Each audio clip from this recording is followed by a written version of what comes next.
So ডান। আমার দেখেন এই পুরো কনটেন্টটা আমি লিখেছি হয়তোবা ৪-৫ মিনিটের বেশি আমার সময় লাগে নাই। আসসালামু আলাইকুম। আমি সাইফুল্লাহ সাইফ স্কিলর থেকে বলছি।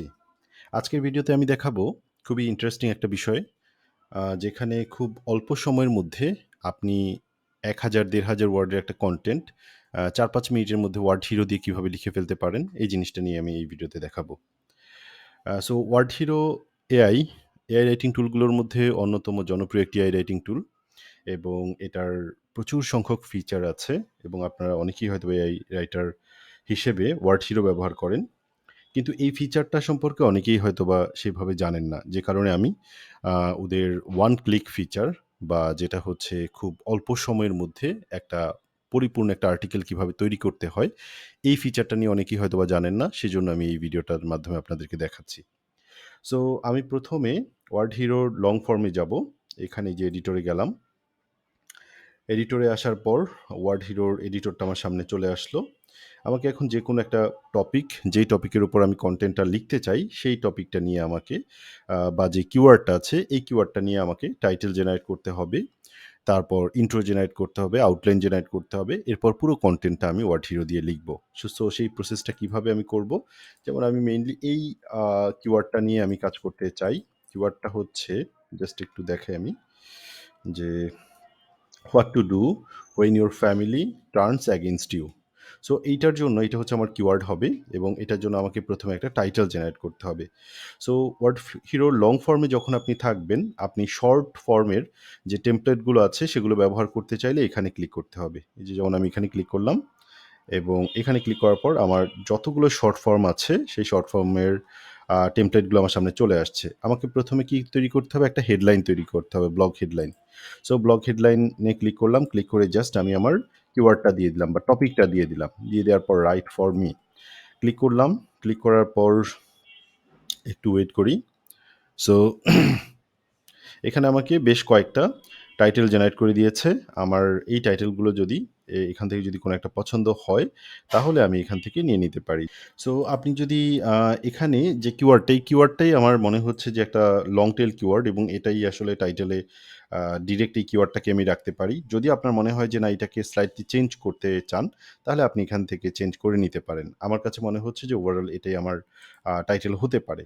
সো এরপরে আমাকে কি করতে হবে? আমাকে তৈরি করতে হবে একটা ইন্ট্রোডাকশন। ইন্ট্রোডাকশন তৈরি করার জন্য এই যে দেখেন এখানে ব্লগ ইন্ট্রোজের এখানে এসে আবার আপনি আপনার কিওয়ার্ডটা দিয়ে দিবেন এবং এই ইন্ট্রোর মধ্যে কোন কিওয়ার্ডটা আপনি রাখতে চান সেটাকে আপনি মেনশন করে দিতে পারেন। আমি ইন্ট্রোর মধ্যেও একই কিওয়ার্ডটা দিয়ে দিলাম। এরপর রাইট ফর মি লিখে সার্চ করলাম। রাইট ফর মি হচ্ছে ক্লিক করলাম। ওয়েট করি। এই যে এখানে আমাকে অনেকগুলো হচ্ছে ইন্ট্রো দিয়েছে। সো এখানে আপনি যদি পড়ে দেখেন এই ইন্ট্রোগুলো কিন্তু বেশ সুন্দর ইন্ট্রো। সো আমি ১ম টাই নিলাম। আমার ইন্ট্রো হয়ে গেছে। এখন আমি যেটা করব আমি প্রতিটা এটা আমার এটাই থাকবে আমার হেডলাইন আর ইন্ট্রোটাও হয়ে গেছে।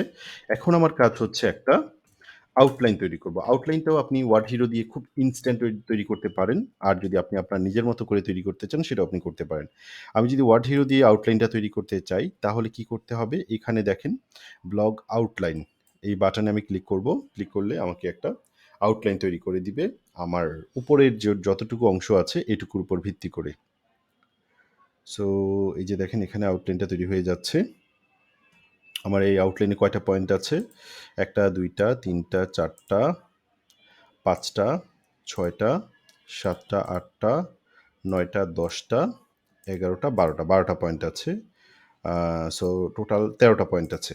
সো আপনি যদি চান যে এখানকার যে আউটলাইনটা আছে এটা ব্যবহার করতে, এটাও ব্যবহার করতে পারেন অথবা আউটলাইন আপনি শর্ট টেমপ্লেট থেকেও জেনারেট করতে পারেন। সেটা কিভাবে করবেন আমি দেখাচ্ছি।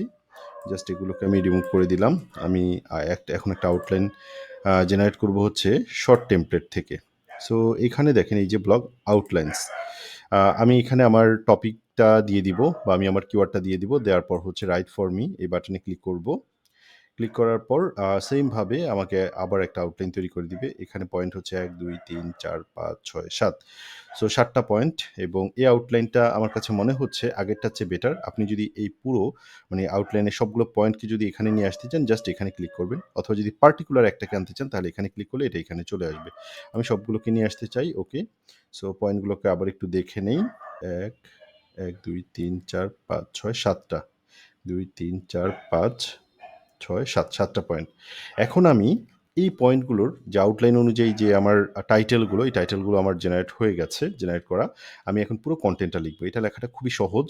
আপনি জাস্ট এখানে দেখেন ২ টা বাটন আছে। একটা হচ্ছে ব্লক প্যারাগ্রাফস, আরেকটা হচ্ছে রাইট মোর। সো আমরা এই ব্লক প্যারাগ্রাফসের এই বাটনে ক্লিক করলে আমাদের পুরো কনটেন্টটা একসাথে লেখা হয়ে যাবে। তবে এখানে একটা কথা আছে যে আপনার পয়েন্ট সংখ্যা যদি ৭ টার মতো থাকে, তাহলে আপনি একসাথে লিখতে পারবেন। ৭ টার যদি বেশি হয়, যেমন ১০ টা যদি হয়, তাহলে ১ম ৭ টা একবারে দিতে পারবেন।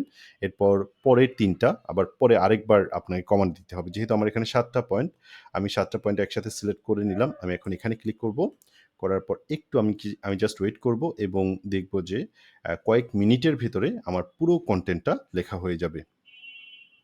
এই যে দেখেন কনটেন্টগুলোর আমি যে পার্টগুলো সিলেক্ট করে রেখেছি, ওই পার্ট অনুযায়ী আমার লেখাটা হয়ে যাচ্ছে।